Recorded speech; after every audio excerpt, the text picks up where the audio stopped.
예, 기도하겠습니다. 하나님 아버지, 감사합니다. 세상 많은 사람들 가운데 저희들을 먼저 복음으로 불러주시고, 복음으로 말미암아 또 살아갈 수 있도록 은혜 베풀어 주신 것 감사를 드립니다. 주님, 다시 오실 날이 너무나 가까운 이 마지막 때를 살아가는 저희들에게 이 귀한 또 복음을 맡기시고, 또한 이 복음을 또 전하는 그 일에 또 저희들 함께 또 수고하며 또 살아갈 수 있는 또 값진 또 의미 있는 또 삶을 허락해 주신 것 감사를 드립니다. 이 일에 저희들 더욱더 같은 또 마음으로 또 힘쓸 수 있도록 우리의 마음과 생활을 또 주장해 주시옵소서. 지난 또 한 주간 여러 모양으로 또 하나님의 말씀이 또 전해지게 해 주시고 또 많은 영혼들 또 구원받게 해주신 것 감사를 드립니다. 지난 한 주간 구원받은 또 우리 형제 자매님들, 비록 코로나 시기이지만 또 이 가운데에서 또 더욱 교회를 또 알아가게 해주시고 또 이 안에서 또 성장해 나갈 수 있도록 하나님께서 붙잡아 주시고 또 이끌어 주시옵소서. 또 계속 되는 복음 전해지는 일에 하나님께서 앞서 행해 주시고 또 방해받지 않도록 도와주시옵소서. 이를 위해서 저희들 더욱 귀하게 또 사용되어지기를 저희들 바라고 원합니다. 합당한 삶을 살아가는 가운데 우리를 통해서 더욱 힘있는 하나님의 이 복음이 전해질 수 있도록 또 인도해 주시옵소서. 오늘 미선부 형제 자매 모임으로 또 함께 하였습니다. 이 시간도 하나님께서 함께 해주시고 또 축복해 주시고 또 서로 은혜를 나눌 수 있는 또 귀한 시간 되게 해 주시옵소서. 마치는 시간까지 주님께만 의지하고 부탁드립니다. 저희를 사랑하시는 예수님 이름으로 기도드렸습니다. 아멘.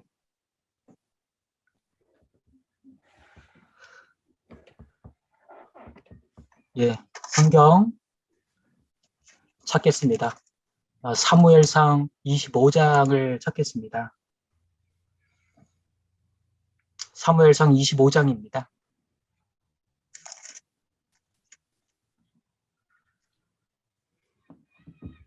32절부터 33절까지입니다. 두 절을 제가 읽겠습니다. 다윗이 아비가일에게 이르되 오늘날 너를 보내어 나를 영접케 하신 이스라엘의 하나님 여호와를 찬송할지로다. 또 내 지혜를 칭찬할지며 또 내게 복이 있을지로다.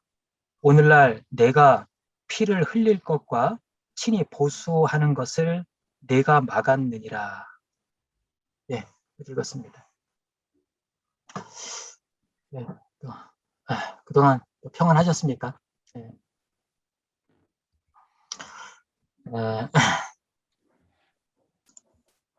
아무튼 그 평일에는 또 각 소속되어 있는 교구에서 또 각 구역에서 아마 또 여러 모임이 있기 때문에 이 시간은 아마 많이 참석하기는 어려울 거라는 생각이 듭니다. 아무튼 이 시간 어디선가 혼자 이렇게 배회하지 않고 어딘가에 소속되어서 교제하고 계실 거라고 믿고 우리는 또 이 시간 이 자리에서 함께 교제를 나누겠습니다. 오늘은 이제 사무엘상 25장을 중심으로 잠깐 좀 생각을 해보려고 하는데요. 믿음의 사람도 때로는 위험한 순간을 맞게 될 수 있습니다. 즉 믿음의 사람도 이렇게 넘어지기 쉬운 그 지점이라는 것이, 그 시점이라는 것이 있습니다.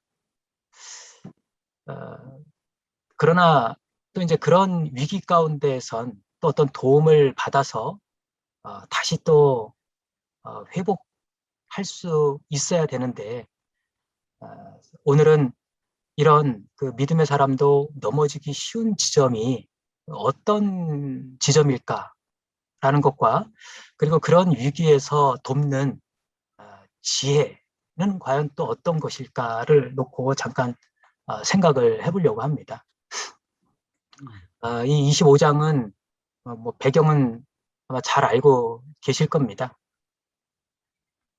여전히 그 다윗은 사울에게 계속 이제 쫓김을 당하고 있죠. 지금은 저기 바란 광야까지 내려가 있습니다. 혼자 도망 다니는 것도 아니잖아요. 약 한 600명 가량 그 다윗을 따르는 사람들이 있었거든요. 그냥 도망자로 살아가는 것도 힘든데 이 많은 그 따르는 사람들과 함께 이렇게 먹는 것도 다 해결해야 되지 않습니까? 예, 그것도 광야에서 얼마나 힘들겠어요.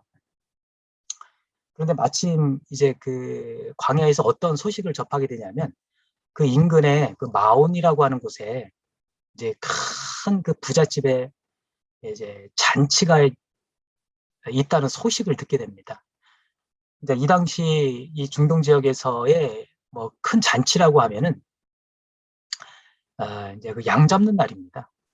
그 우리나라도 예전에 그 시골에서 보면 동네에서 이렇게 추수 때 이렇게 추수날 보면은 인심이 굉장히 후하잖아요.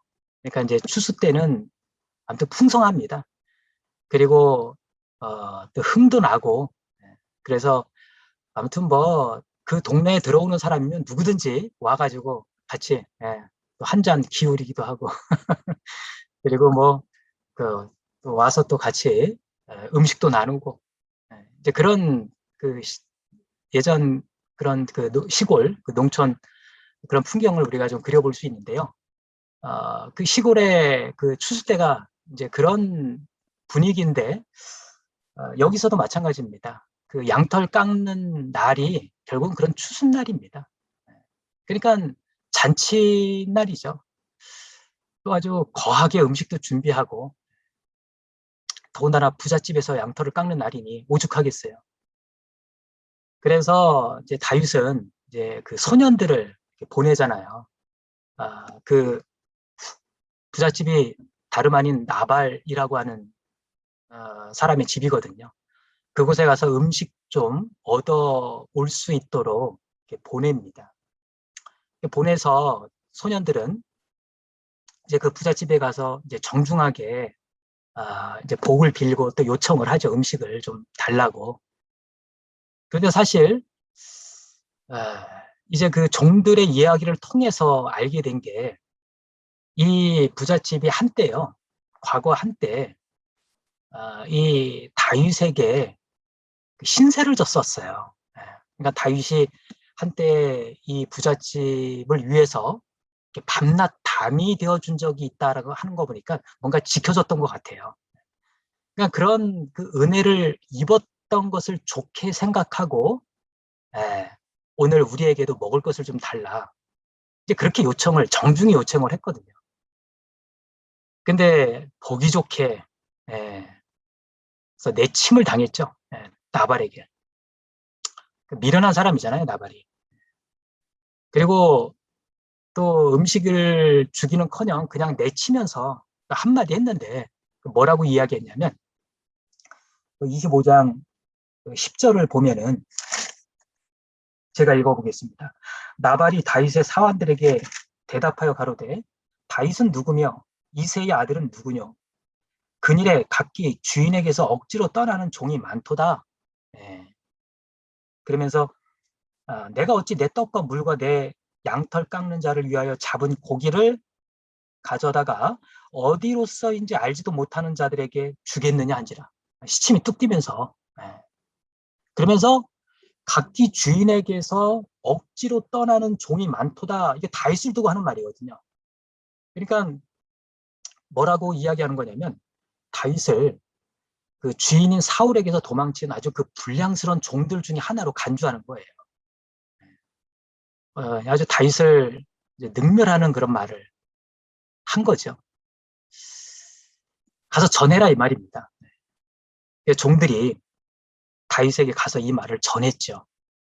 자, 이 말을 전해 듣는 순간 다윗은 아주 격분하게 됩니다. 그러면서 그 앞에서 당장 칼을 차고 나를 따르라. 그래서 이제 400명의 군대를 동원하고 이제 나발에게 향하지 않습니까? 그러면서 이 나발과 그의 식솔 한 사람도 남겨두지 않겠다. 굉장히 격분해 있는 겁니다, 지금. 그러니까 평소에 그 다윗의 모습이 아니에요.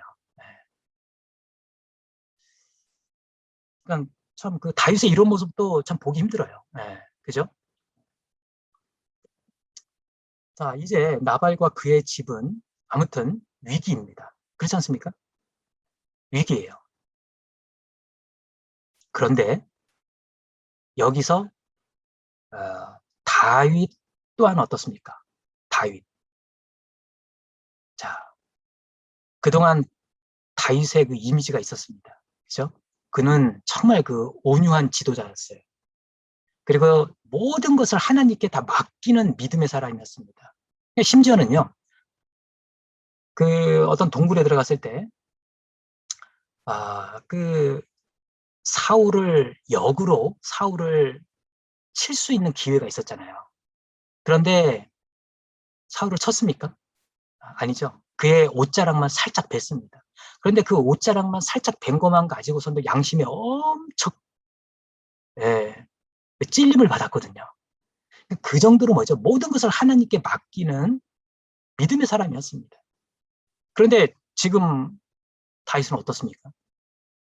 완전히 좀 다르잖아요. 뭔가 다른 사람이에요, 지금. 내가 그에게 속한 모든 것, 한 남자라도 아침까지 남겨두지 않겠다. 굉장히 격분해 있습니다. 이것은 다윗에게 있어서도요, 위기 상황인 겁니다. 다윗에게 있어서도 위기예요, 지금. 나발지만만이 위기가 아니라 다윗도 지금 위기입니다. 하나님 앞에. 분노를 제어하지 못하고 하나님 앞에 스스로 피를 흘리는 죄를 지을 수 있는 그런 위기 상황이라는 겁니다. 다윗에게도. 자, 이런 긴박한 상황에 등장하게 되는 한 인물이 있는데 그가 바로 아비가일입니다. 아비가일이에요. 여기서는 그 아비가일을 어떻게 소개를 하고 있냐면 그 여자는 총명하고 용모가 아름다우나 총명하고 용모가 아름답다. 그러니까 여기서 총명이라고 하는 것은 굉장히 지혜로운 겁니다. 그러니까 자기가 어떤 뭐 세상적인 어떤 그런 지식, 세상적인 지혜를 이야기하는 게 아니라요. 이 아비가일과 다윗의 어떤 이 25장에서 나오는 어떤 그런 주고받는 대화를 통해서 알 수 있는 게 아비가일은 하나님을 알고 있는 사람이 있어요. 네. 그러므로 인해서 하나님을 올바로 알고 있는 가운데 뭔가 어, 남편이 그 나발이라고 남편이 갖고 있지 않는 통찰력까지 갖고 있었습니다. 네. 그런 아비가일이 이 상황에서 등장하게 됩니다. 자, 그런데요. 아까 말씀드렸지만 믿음의 사람도 넘어지기 쉬운 지점이 있다라고 했습니다. 지금 다윗을 들어서 말씀드리는 겁니다. 믿음의 사람도 넘어지기 쉬운 지점이 있다. 누구에게나 찾아오는 그 위험한 위기의 순간들은 있습니다. 우리에게도 마찬가지입니다. 근데 여기 다윗은 보십시오. 사울에게서 환난을 당할 때, 그러니까 나보다 위에 있는 사람이잖아요. 그러니까 나보다 위에 있는 사람이 나를 핍박하는 것이기 때문에 그럴 때는 뭐 비록 고통스럽기는 하지만 그래도 그 가운데서 뭔가 아주 묘한 그런 성취감 같은 것이 있잖아요. 그러니까 뭔가 해내고 있다는 그런 기분도 가질 수 있고. 그런데 이 나발 같은 사람한테 무시를 당하면 특히 뭐예요? 내가 뭔가 그래도 베풀어 준 게 있고, 호의를 베풀어 준 게 있고, 그리고 도와줬고, 그리고 뭔가 유익을 끼쳤는데 불구하고 무시당했을 때 그때 발끈하게 되는 겁니다. 지금 다윗이 그렇거든요. 우리로 예를 든다면 남편에게 무시당하는 것은 견딜만 하지만 자식이 무시하면 야 너까지 이렇게 되는 겁니다. 이방인에게 괴롭힘을 당하는 것은 뭐 그런 대로 견딜만 하지만 형제 자매님에게 좀 서운한 일을 당하게 되면 견디기 힘든 거예요. 외부의 거센 핍박과 어떤 시련에는 잘 견디면서 생활하던 분이 교회 안에서 작은 오해로 또는 작은 충돌로 어떻게 해요? 교회를 떠나거나 실족하는 경우도 있죠. 다윗은 지금 이 나발을 향해 당신까지 나를 무시해? 이렇게 열이 받은 거예요. 이런 지점에서 무너지는 겁니다. 이런 지점이 아주 실패하기 쉬운 지점인 겁니다.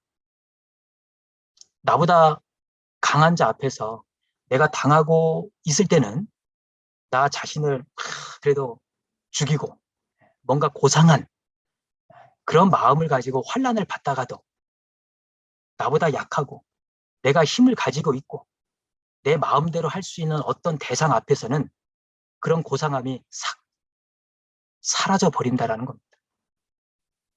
지키고 있던 그런 마음을 잃어버리는 거예요. 그런 지점에서. 그런데 이 지점에서 실패하면 다윗은 사울과 똑같은 사람이 되는 겁니다.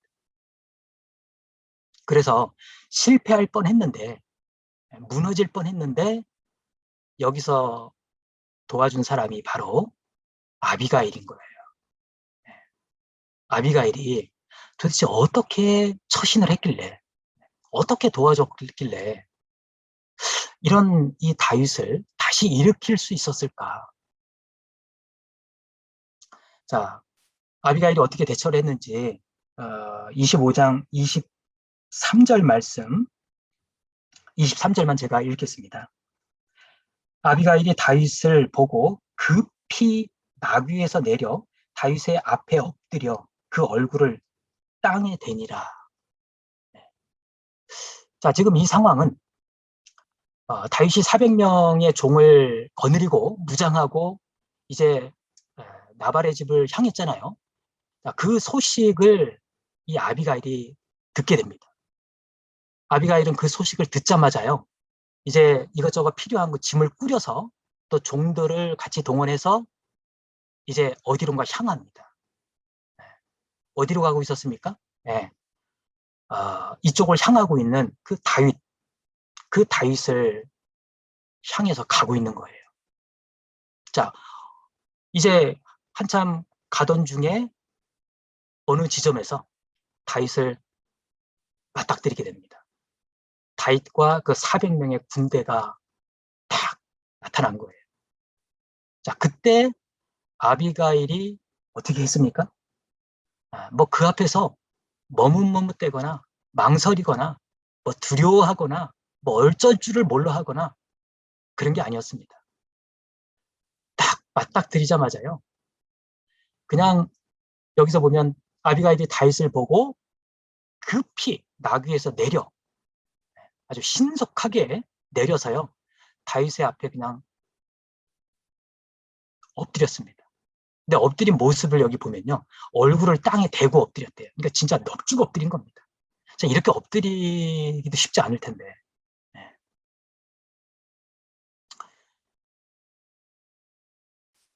한번 요 상황을 잠깐 한번 이렇게 좀 생각을 해보면,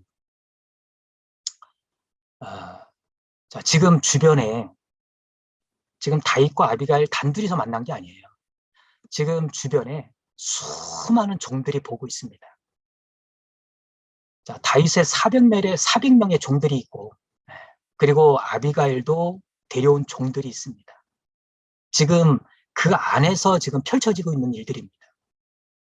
자, 그런 상황에서도 아비가일은 전혀 그런 것에 개의치 않고요. 그 다윗을 보자마자 그냥 이미 탁 계획되어 있듯이 무조건 급히 내려서 얼굴을 땅에 대고 엎드린 겁니다. 다윗은 지금 이렇게 분노로 가득 차 있잖아요. 나발을 그 집안을 치러 가는 길이지만 지금 자기 앞에 넙죽 엎드린 그 아비가일의 모습을 보고 다윗은 어떻겠습니까? 오히려 다윗이 당황했을 것 같아요.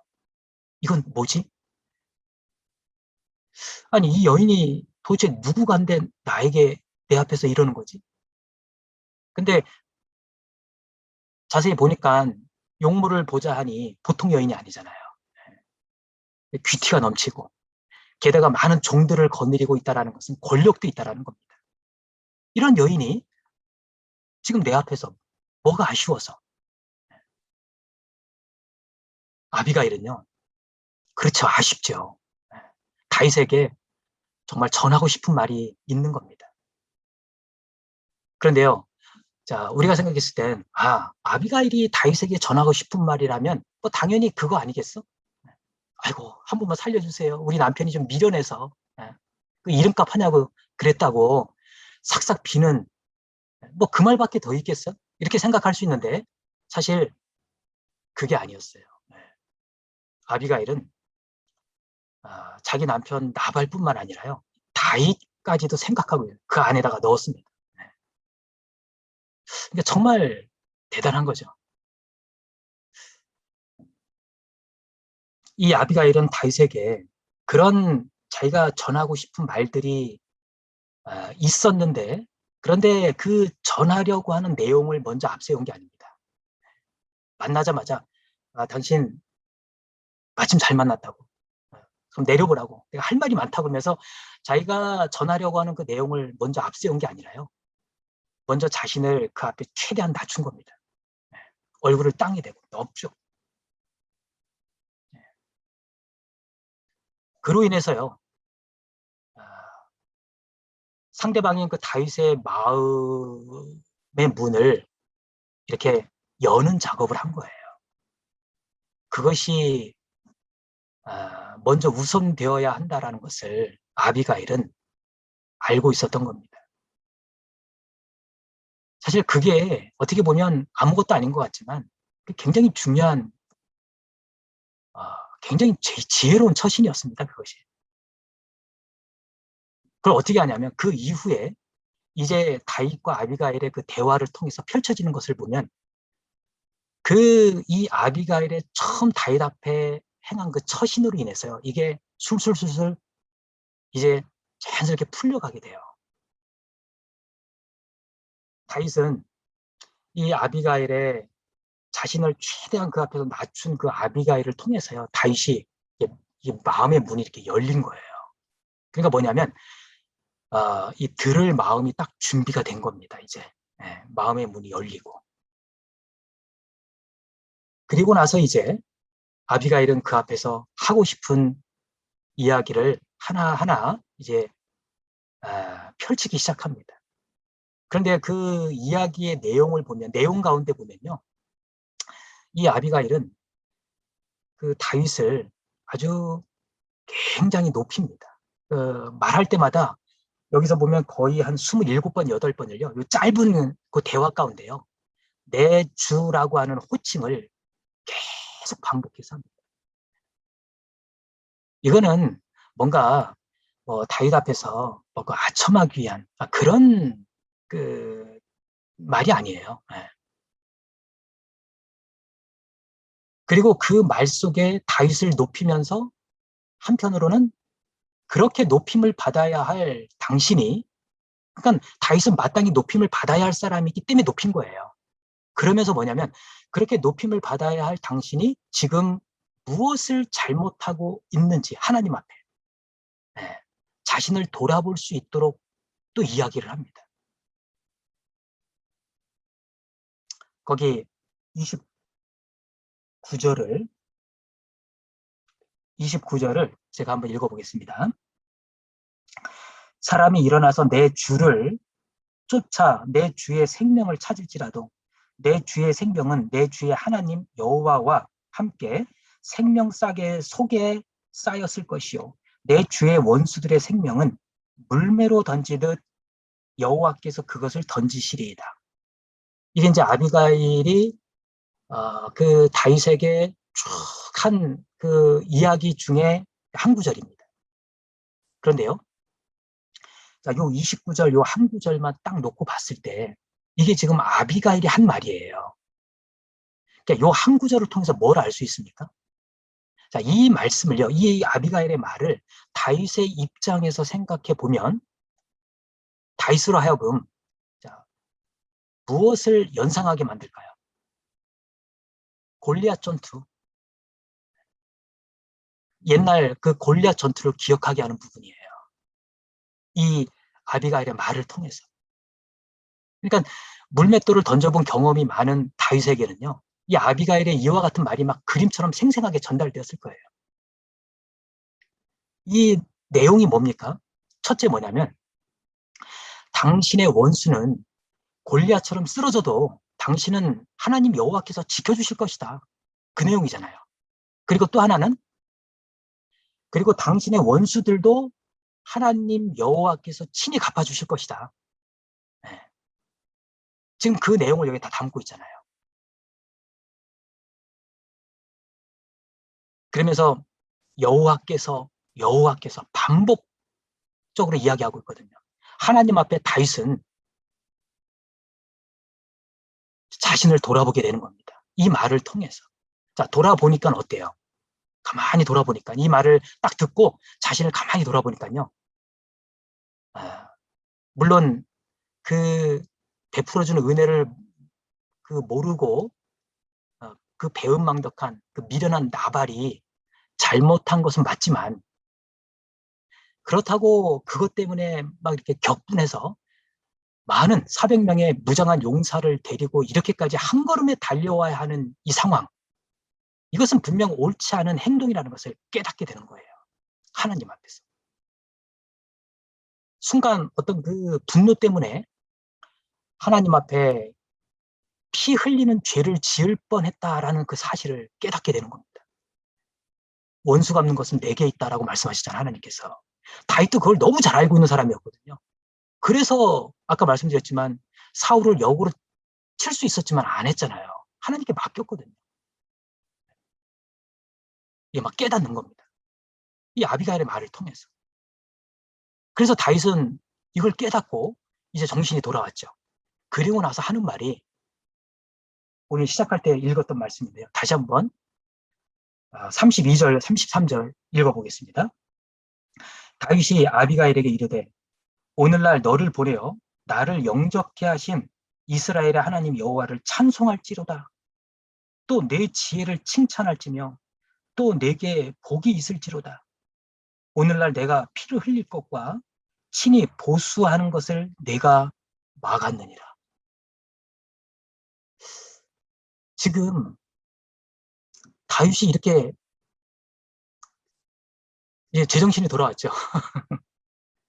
근데 이렇게 된 게 뭐 때문에 이렇게 된 겁니까?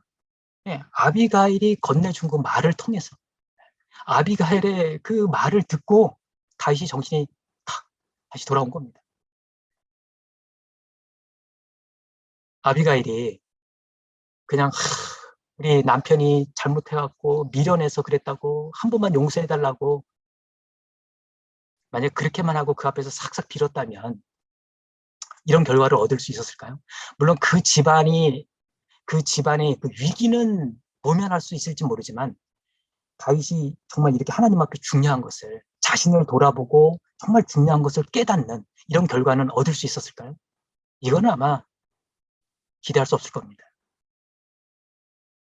그런데 아비가일은 아비가일은 그 지혜를 통해서 자기 집안도 살리고 그리고 하나님의 일꾼 기름 부음 받을 자 그 다윗도 그 위기에서 살리는 그 역할을 한 것이 바로 아비가일입니다. 그래서 그 잠언 14장에 보면 무릇 지혜로운 여인은 그 집을 세우되 미련한 여인은 자기 손으로 그것을 허느니라 말씀하셨거든요. 그러니까 지혜로운 여인은 그 집을 세운다. 아비가일은 자기 집을 구했을 뿐만 아니라 하나님의 사람 다윗도 구한 겁니다. 그래서 이게 살리는 일을 한 거잖아요. 특히 그 집안을 살리는 일, 그 집안 살림은 지혜로운 여인의 손에 달려 있는 거예요. 오늘 제가 이제 자매 모임으로 이렇게 같이 교제하게 되는 날이라서 아비가일을 좀 함께 좀 생각해 보려고 이렇게 좀 주제를 잡았는데, 자, 우리는 조금 요거를 포커스를 조금 약간 옮겨서, 자, 우리의 그 전도 대상자들을 놓고 한번 생각을 해보면요. 우리의 전도 대상자들은 우리가 전하고자 하는 그 내용을 먼저 듣고 마음이 이렇게 움직이는 것은 그럴 수도 있지만 사실 그런 경우는 그렇게 많지 않습니다. 그래서 막 그 전도 집회 말씀 듣고 나서 막 갓 구원받고 나서 너무 막 기뻐서 그 새로 알게 된 그 진리를 깨달은 그 사실을 막 주변의 사람들에게 알리고 싶어서 막 붙잡아 앉혀놓고서 막 자기가 일주일 동안 들은 이야기를 막 압축해갖고 다 거기다 풀어넣어 버리잖아요. 그게 잘 안 되지 않습니까? 그러니까 내가 전하고자 하는 내용을 먼저 듣고 뭔가 마음이 내가 깨달은 이 말씀을 들을 수 있는 그 마음의 준비가 되는 경우는 거의 없다라는 겁니다. 오히려 이제 역효과가 날 수는 있죠. 그것보다는 나의 일상의 모습을 통해 그들은 마음이 움직이고 그리고 내 말을 들을 준비를 갖추게 된다는 겁니다. 그런데 사실 한편으로는요. 상대에게 내가 전하고자 하는 그 내용만 먼저 쏟아붓고 그리고 잘 들어주지 않으면 아휴 마음이 너무 강팍하다고 듣지 않는 것에 대한 모든 책임을 상대에게만 돌리고 싶어하는 그런 경우도 간혹 있지 않습니까? 우리 가까이에 있는 사람들, 특히 우리 가족들, 우리 남편, 우리 아내 향한 그 가족들을 향한 전도는 그래서 정말 지혜가 필요한 겁니다. 너무나 잘 알기 때문에 더 힘든 거예요, 전도가. 너무 서로를 잘 알기 때문에. 그러니까 내가 어떤 이야기를 했을 때 내가 전하는 그 말을 내가 전하고자 하는 그 내용을 먼저 쏟아 넣었을 때 너무 서로를 잘 아니까 잘 안다라는 것은 뭘 잘 아냐면 그동안 나의 어떤 그 살아온 어떤 그런 그 나의 모든 어떤 그 나날들을 이렇게 보아왔잖아요. 네. 그러니까 너라는 사람인데 네가 하는 말이 다 그렇지. 그런 겁니다. 그래서 특히 가까이 있는 가족들에게 전도할 때는 정말 지혜가 필요하다는 겁니다. 근데 지혜라고 하는 게 뭐냐면 말을 먼저 앞세우는 게 아니고 전하고자 하는 메시지를 먼저 앞세우는 게 아니고 나의 일상의 모습을 통해서 마음을 여는 그 작업을 하는 것. 그게 지혜라는 겁니다. 그래서 그들의 마음을 사는 것이 너무나 중요한 것이기 때문에 먼저 그들로 들을 귀가 생기도록 하는 것이 그런 지혜가 먼저 필요하다는 겁니다. 그래서 마태복음 5장에도 보면 너희 빛을 사람 앞에 비추게 하여 저희로 너희 착한 행실을 보고라고 했거든요. 너희 착한 행실을 보고. 그러니까 너희 말을 듣고가 아니라 너희 착한 행실을 보고라고 했거든요. 그 행실을 보고 너희 아버지께 영광을 돌리게 한다라고 했거든요. 그러니까 우리의 모습, 우리의 자세, 우리의 태도가 얼마나 중요한지를 말씀하시는 겁니다. 특히 정말 우리가 알고 있는 우리가 전해야 할 이 복음이 너무 중요하고 너무나 가치 있는 거기 때문에 거기에 앞서는 우리의 행동, 우리의 태도, 우리의 모습은 더더욱 조심스러워야 되고 더더욱 주의해야 되고 예. 사람의 마음을 사고 부드럽게 하기 위해서는 내가 넙죽 엎드리는 것만큼 좋은 게 사실 없다라는 겁니다. 그걸 오늘 아비가일이 우리에게 교훈해 주는 겁니다. 가장 좋은 방법은 넙죽 엎드리는 겁니다. 사람 앞에 나 자신을 낮추는 것은 사실 쉽진 않습니다. 그리고 어떠한 사람이냐에 따라서 사실 더 어려운 사람이 있습니다. 그런데요, 주님 앞에 낮춘다라고 생각하면 그런 대로 할 수 있어요. 야고보서 4장에 보면 주 앞에서 낮추라. 그리하면 주께서 너희를 높이시리라 그랬거든요. 주 앞에서 낮춘다라고 생각하면 되거든요. 그래서 특히 우리 가족 중에 전도가 잘 안 되는 가족이 있다면 우리 남편을 포함해서 잘 이렇게 복음을 받아들이지 않는 가족이 있다면 아무튼 가장 좋은 방법은 그 앞에 최대한 낮추는 겁니다. 자존심이 상해요. 주님 앞에 낮춘다고 생각하면 되거든요. 주님 앞에 낮춘다고 생각하면. 그래서 아무튼 오늘 이 아비가일을 통해서 이 모든 그 통찰력 그리고 이 지혜 이것은 하나님을 올바로 알고 하나님을 가까이 하는 사람에게 주어지는 것이다 라는 것과 그리고 하나님의 말씀을 근거로 되어지는 또 그 말과 행동이 결국 사람을 세우고 살리는 일을 하게 된다라는 것을 교훈을 받게 됩니다. 네, 여기까지 하겠습니다.